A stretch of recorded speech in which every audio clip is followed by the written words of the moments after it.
que des têtes allumées. 3. Sans jaillir, c'est la quête, ce que t'as prévu annuler. Vive le triple filtre. Smoke weed every day. Bienvenue mes canailles sur Bud Thunder, premier podcast de Grover. Toujours Mr Green pour partir dans des histoires de plus en plus fumantes. Et en ce jour mes canailles, on va parler détermination, mindset et bien sûr de cannabis. En plus, on revient de l'événement Spannabis 2024 et croyez-moi ou non, on vous a ramené une personne qui réunit tout ça. Et bien sûr, avant de commencer le podcast, j'ai 2-3 mots à vous dire mes canailles. Je vous rappelle que nous sommes un média qui marche sans sponsor. Donc ici, il n'y a personne qui va te dire que ce truc c'est génial alors que tout le monde sait que c'est de la merde. Et bien sûr, ce fameux disclaimer destiné à nos chers amis mineurs. Fumer du gaz à plus de 30% taux de THC alors ton cerveau il est en plein développement, eh ben c'est une putain de mauvaise idée. On est à Barcelone et on se connecte sur le forum. Bon mes canailles, avant de commencer ce podcast, ça me tenait à cœur de vous rappeler les abonnements CBD Chanvre à Parfum. Bon les mecs, on vous propose un travail unique, des variétés de chanvre à parfum cultivées en indoor en sol vivant. En gros, c'est de la même qualité que tes fleurs interdites, sauf que c'est 100% légal en France. Et avec ce petit abonnement CBD Kenaiki Kit, livré directement dans ta boîte aux lettres, tu as accès à toutes les vidéos non censurées et entières. Et bien sûr, tu fais partie de la communauté. Bon, parlons peu, que commence le podcast. Un impertinent de plus faisant face aux conséquences. Bon, bah aujourd'hui mes canailles, je suis super heureux et je suis super ravi parce qu'on a quelqu'un de très actif sur Barcelone, quelqu'un qui possède un club et beaucoup de savoir dans le cannabis et surtout un vrai passionné. Et donc voilà Nico, bienvenue sur Kenaiki Kit, je suis vraiment heureux de t'avoir. Et en plus tu nous as déjà ouvert tes portes pour des jeux qui ne sont pas encore sortis mais on découvrira ça un peu plus par la suite. Donc vraiment enchanté Nico de t'avoir sur Kenaiki Kit et est-ce que tu peux te présenter un petit peu pour les personnes qui te découvrent? Salut, merci de m'avoir invité comme ça. Je suis vraiment content d'être là sur le podcast. Voilà, moi je suis Nico, je suis le fondateur du Selva et du Teddy. Je travaille déjà dans ce monde il y a à peu près 10-15 ans, même un peu plus. Ok. Et du coup, est-ce que tu peux nous parler un peu de qui est Nico, comment ça se fait que tu es arrivé au bout de ces 15 ans à devenir professionnel, ouvrir un club? Parce qu'on va connaître et on va savoir par la suite un peu tout ce que tu as fait. Tu travailles pas que dans le cannabis, tu as aussi des salles de musculation. Je suis brésilien. On fait de la boxe, du MMA et tout ça. Ok. Excuse-moi, je croyais que c'était de la musculation et toi, tu es carrément dans la bagarre. Du coup, est-ce que tu peux nous parler un peu de ton enfance? Parce que je me rappelle quand on était venu au club, tu nous avais parlé d'une histoire de vie qui était assez particulière, auquel tu as commencé en France, et puis après, t'es parti à l'autre bout du monde. Si C'est un peu le contraire, mais on va faire comme ça. Moi, en fait, ma mère est française, Ok. et mon père est brésilien. Ok. Et ils se sont rencontrés au Brésil, donc moi, je suis né au Brésil. Je suis né à Rio de Janeiro. Ok. Voilà. À 5 ans au Brésil, il y a eu un président qui est rentré, qui s'appelle Collor, qui a un peu fait des conneries au Brésil avec les comptes bancaires de tout le monde. Et ce qui a fait que mes parents sont venus vivre en France quand j'avais 5 ans. Ok. Et moi, j'ai vécu à Paris, donc de 5 à 15 ans à peu près, sauf quand j'étais en internat. Mes parents m'ont envoyé en internat pas mal quand j'étais petit. Voilà. Ok. Et je suis retourné au Brésil à 15 ans. Vivre D'accord. avec mon père. Mes parents, entre-temps, s'étaient séparés. Et je suis allé vivre à Natal, d'où mon père est, qui est dans le nord-est du Brésil. Ok. Et j'y suis resté à peu près jusqu'à 20 ans. Après, je suis allé à São Paulo. Je suis parti à Paris. Je suis revenu à Paris un petit peu. Après, je suis parti à Milan. Ok. Voilà. Et Mais à avec... Milan, Ouais. Avec tous ces voyages et quand même ces 10 premières années de ta vie, on va dire, en France, est-ce que tu as le sentiment de vraiment de t'être imprégné de la culture française, ou est-ce que tu as plutôt l'impression d'être un globe-trotter, quelqu'un qui appartient au monde, entre guillemets? Moi, je me sens très, très, comme tu dis, globe-trotter, très international. Je vis la globalisation. Je parle 5 langues. J'ai déjà beaucoup voyagé. Voilà. Mais ma mère est française, mes grands-parents sont français. J'ai fait quand même l'école primaire et presque toute la secondaire en France. Je pense que c'est des choses qui restent quand même gravées Bien sûr. dans une personne. Et voilà, je me considère aussi très français. Il y a plein de trucs que j'adore en France. Il y a plein de trucs que j'aime moins, mais il y a plein de trucs ça, je pense que c'est tous les Français. On a tous une balance où on aime bien des choses en France et il y a plein de choses aussi qu'on déteste, quoi. Ça, c'est indéniable. Mais je préfère vivre en Espagne. Ouais, pour ça je te rejoins 1000 fois. Nous toute l'équipe, on est quasiment full Espagne maintenant parce que le climat français est vraiment compliqué, quoi. Mais du coup c'est un peu génial ce que tu nous racontes, parce que dès le départ on voit que t'es vraiment l'antithèse du stoner, du mec affalé dans son canapé. Là tu nous dis que tu fais des sports de combat, que tu parles 5 langues. Moi quand tu me dis tout ça, j'ai vraiment envie de connaître ton background, parce que tu nous as dit à 15 ans t'es parti de France, mais est-ce qu'à 15 ans tu connaissais déjà le cannabis, ou est-ce que t'as découvert la première fois le cannabis? J'ai dû fumer. Alors comme je t'ai dit, moi mon père et ma mère se sont séparés, donc moi j'étais un peu entre les deux. Ma mère travaillait beaucoup. On m'a mis en internat quand j'avais 8 ans en France. Ok. Et donc, le collège interne, rapidement, c'est facile de goûter un shit, un truc. Je me rappelle, j'avais dû goûter du shit quand j'avais 13-14 ans, comme ça, à l'internat. Mais c'était pas trop mon trip, comme tu sais. Moi, j'étais dans les sports. Donc, c'était un peu des mondes différents. Ok. Et d'ailleurs, il y a un truc que je voudrais revenir sur ce que tu dis, ce qui est très vrai, c'est que souvent on met les enfants en internat en pensant que ça va être plus strict, tout ça, mais moi j'ai un souvenir de mes potes qui étaient en internat, ils faisaient 1000 fois plus de dingueries que nous, qui n'étions pas en internat, parce que comme vous aviez pas les parents et tout ça et tout à côté, T'es réunis en groupe, tu sais, quand 10 gamins ensemble, ça fait plus de conneries qu'un gamin tout seul. Ça c'est sûr. Ouais, c'était tout le monde les idées, on met les idées ensemble et ça marche mieux tout seul. T'as peur et tout ça, la force du groupe. Ok, et du coup, toi, à cette époque-là, on va dire que t'as quelques collègues qui fument un peu, quelques week-ends peut-être tu fumes un petit peu, mais t'es plus branché sport, t'es plus dans cette dynamique-là, toi, à cette époque. Ouais, c'était plus ça, moi, à l'époque. Ok. J'ai déjà fait du boxing, je faisais un peu de basket. J'avais fumé des fois comme ça pour impressionner les filles ou quelque chose du genre, tu vois. C'était plus ça qu'autre chose. Ok. Et du coup, on va dire, c'est quand ton premier coup de cœur? Parce que ce que tu me dis, c'est que dans un premier temps, pour toi, c'était plus un artifice, le cannabis, quelque chose pour se mettre en valeur et faire un peu le caïd. Mais il y a un moment où tu as dû avoir un vrai coup de cœur. Et est-ce que tu peux nous dire quand est-ce que c'était ce coup de cœur? Alors, moi, après, j'ai commencé à fumer, j'ai commencé à travailler dans les boîtes de nuit à Milan, tout ça, dans le monde de la mode. Donc, tout le monde fumait un petit peu, je fumais, mais encore, j'avais pas accès à des super trucs. J'allais en Hollande des fois, il y avait des trucs sympas. Mais c'était pas encore, là on parle de 2005, quelque chose comme ça. J'avais pas encore une vraie passion pour la chose. Je fumais autant que j'utilisais d'autres drogues, voilà. Ok. Et moi en 2000, pas dire de conneries, en 2010, voilà, j'ai eu un AVC. Ok. C'est-à-dire que j'avais une malformation artéro-veineuse au cerveau. On peut découvrir avec des examens très pointus. Donc voilà, j'avais ça. Et un jour, en venant de la muscu, j'ai une veine qui a sauté dans la tête. Voilà. Ok.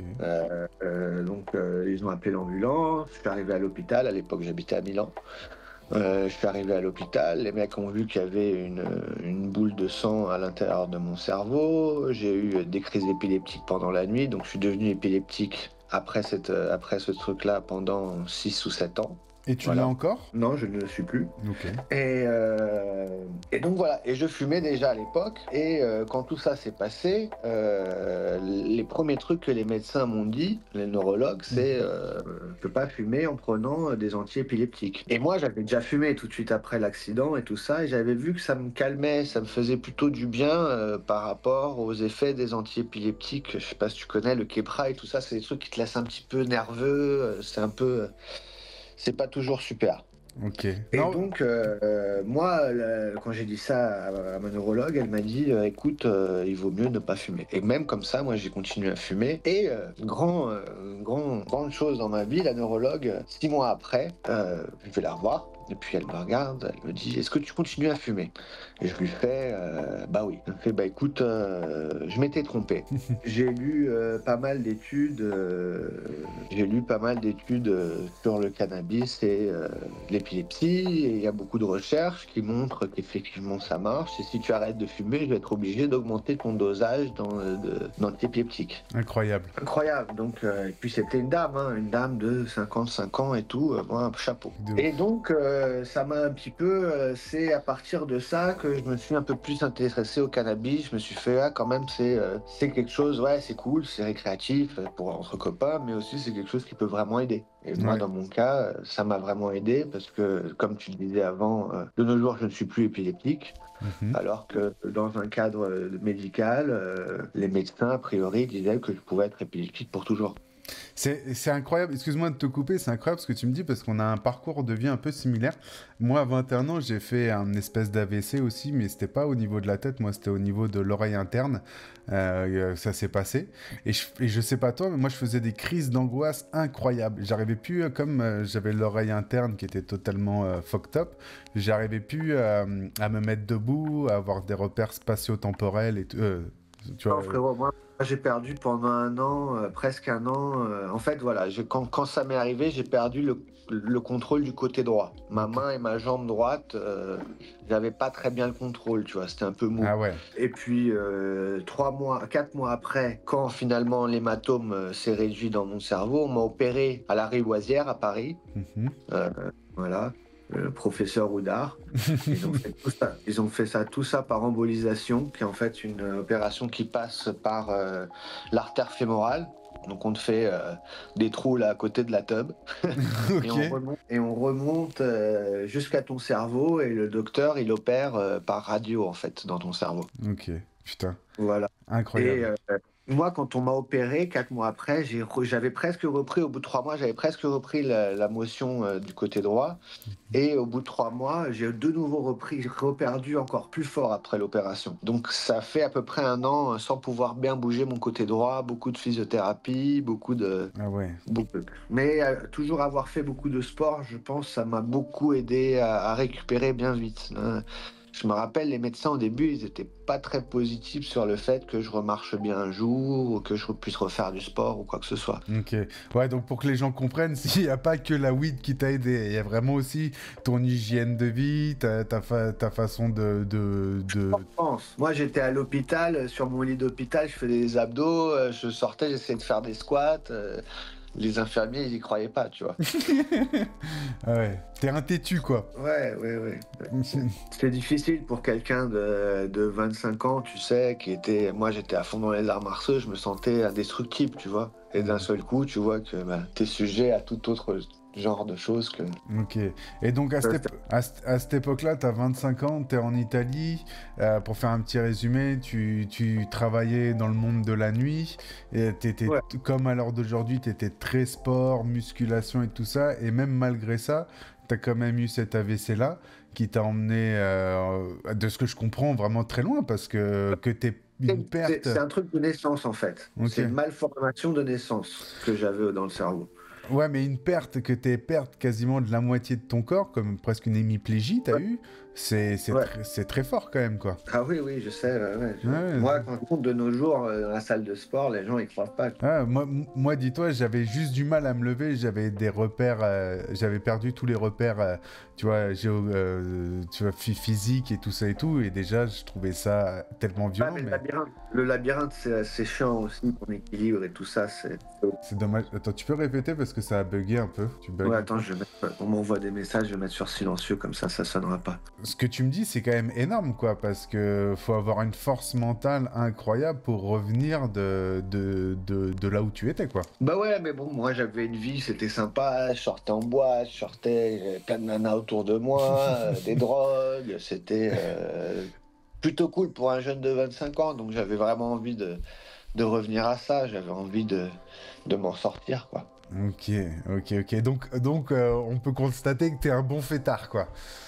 J'étais un bon fêtard, mais maintenant, de nos jours, c'est très difficile de m'emmener en fête. Oh, fêtard un jour, fêtard toujours, ce n'est qu'une petite pause. Bon, en tout cas, moi, c'est ce que je crois parce que en tout cas, c'est très marrant ce que tu dis parce que il y a vraiment un écho en moi dans ce que tu me racontes et en ce moment, je suis un peu dans, là, tu vois, je vais me faire opérer du dos là pour une hernie discale et ça me fait vachement écho à ce que tu me dis, se remettre au sport, se bouger le cul, vraiment essayer de sortir de ces problèmes C'est physiques. limite. Ouais, et puis c'est tout ça, tout, tu sais, autant fumer, ça te fait du bien, moi ça me fait super du bien, Mhm. mais aussi toutes les substances que ton corps produit quand tu fais du sport et tout ça aussi, c'est des trucs qui te font vraiment du bien. Ok, incroyable, incroyable. Et donc du coup, revenons un peu dans notre histoire de ta vie. Du coup, là, t'es en Italie, t'as 25 ans, t'es pas du tout encore professionnel dans le milieu du cannabis, mais on va dire qu'il y a une petite porte qui vient de s'ouvrir en se disant c'est quand même une substance et une plante incroyable Voilà. et t'as envie de t'y tourner et te dire et d'y creuser plus loin pour voir ce qu'il y a un peu plus là-dedans, quoi. Voilà. Donc moi, j'ai commencé après tout ça. Donc j'étais à Paris un moment pour me récupérer. Après, je suis revenu en Italie de nouveau Ouais. et je me suis mis déjà voilà, la petite boîte noire que tous les débutants ont avec deux petites lampes. Puis je me suis lancé à faire mes petites plantes tout doucement. Ok, Ah, donc une petite box de 40 par 120 avec 600 watts. Ben là, voilà, c'était à peu près ça. Je crois que c'était ok. même pas des 600 watts. Je crois que c'était moins que ça à l'époque. Ok. Et en Italie, à l'époque, ça se passait comment pour le cannabis? D'en trouver facilement? T'avais de la bonne qualité? Ou il fallait justement que tu te le Bah fasses pousser écoute, par toi-même? moi j'allais pécho autant en Espagne, puis j'avais un pote aussi qui allait pécho en Albanie. Ok, Voilà, l'Albanie était, maintenant ne l'est plus, mais était l'un des plus grands producteurs d'herbes d'Europe. ok, je savais pas du tout, tu vois. Je savais pas, ah ouais, c'est énorme, frérot. L'Albanie, c'était des montagnes et des montagnes. Regarde, en 2010, il y a eu des opérations où ils ont mis des feux à des montagnes et des montagnes. Truc de dingue. Ok. Les Albanais sont chauds. Ok, énervé. Et donc, du coup, comment, on va dire, comment la transition, parce que là, tu as à peu près 25 ans, comment la transition, elle est venue? Est-ce que tu as eu un club direct? Est-ce que tu as travaillé pour un club? Comment la transition de l'Italie à l'Espagne s'est faite? Est-ce qu'il y a eu un pays aussi entre-temps? Est-ce que tu es retourné un peu au Brésil? Alors moi, en Italie, non, je restais en Italie. J'étais toujours en Italie un petit peu. Jusqu'en attends, on va pas jusqu'en 2000 encore je suis resté 3 4 ans après l'accident et après je suis parti à Ibiza pour aussi travailler dans les boîtes de nuit et tout ça parce que c'est bon l'endroit où travailler, faire les saisons là-bas. Et moi j'étais concierge, tu sais, c'est-à-dire que j'avais des clients d'un peu tous les pays qui venaient et qui avaient besoin de maisons, de tables dans les meilleurs restaurants, de Ok.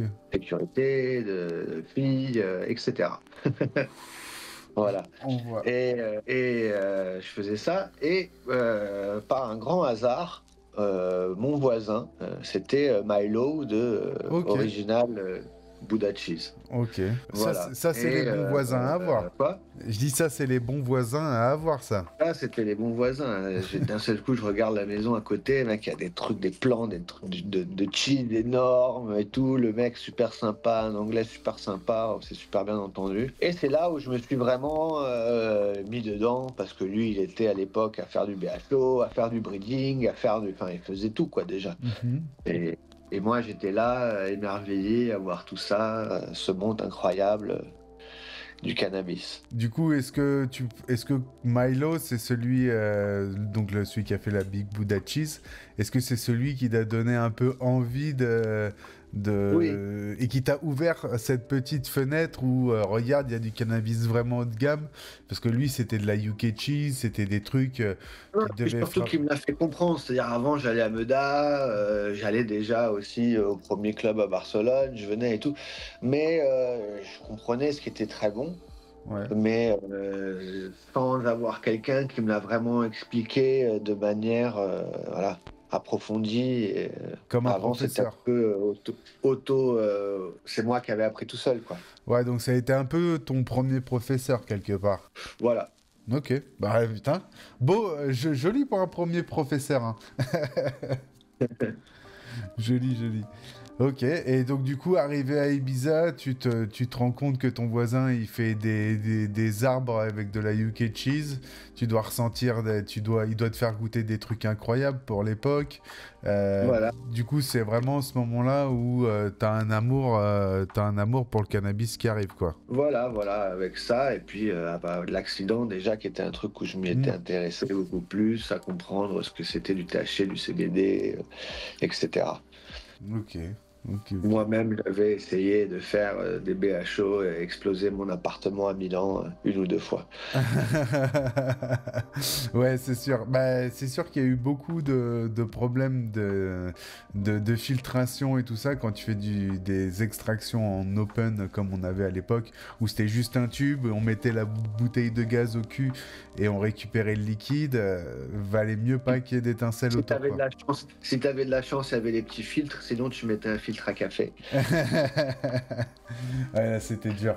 C'était comme ça. Et puis je me rappelle, après ça faisait des jolis trucs. Je me rappelle les premières fois que j'avais fait ce qu'on appelait du moonrock à l'époque, tu sais, parce que ça ressemblait à un morceau de dune, parce que les bulles sortaient comme ça du BHO et ça laissait une espèce de cratère. Okay. Donc moi, j'ai appris que c'était avant la wax, il y avait ça qu'on appelait le moonrock. Ok. Avant qu'ils appellent le moonrock le bud recouvert. Ok, d'accord. Ouais, ce côté cratère, comme tu dis, où tu as les grosses bulles de gaz. On aurait jamais une météorite ou la phase de la Lune, tu vois, un truc comme ça. Je capte ce que tu veux dire. Incroyable. J'avais jamais entendu cette expression pour ça. Pour moi, les moonrock, c'était vraiment... ancien, c'est avant wax, c'est l'époque, les mecs, moi je suis de l'époque, on appelait ça le butanator. Ok. Je connaissais pas non plus, tu vois. C'est vraiment des expressions que toi, quoi, il y avait avant 2010, c'est ça? Ouais, c'est ça à peu près. Ok. Incroyable. Est-ce que tu peux nous donner un peu plus d'anecdotes sur ce qui se passe? Nous voilà arrivés sur la fin du podcast gratuit disponible sur toutes les plateformes mainstream. Maintenant, pour développer un média 100% indépendant et garder une intégrité, nous développons une communauté disponible uniquement sur abonnement. Donc maintenant, à toi de devenir une canaille et de rentrer dans cette première communauté de growers passionnés de culture. Culture avec un grand C. Entendre prohibition, investir dans ces passions interdites afin qu'un jour on puisse parler en totale liberté et même peut-être que toi et moi on soit posés dans un social club en train de fumer des grosses mèches. Et tout ceci est loin d'être impossible. Avec tous les changements qu'il se passe en Europe, développer des communautés en France devient de plus en plus précieux.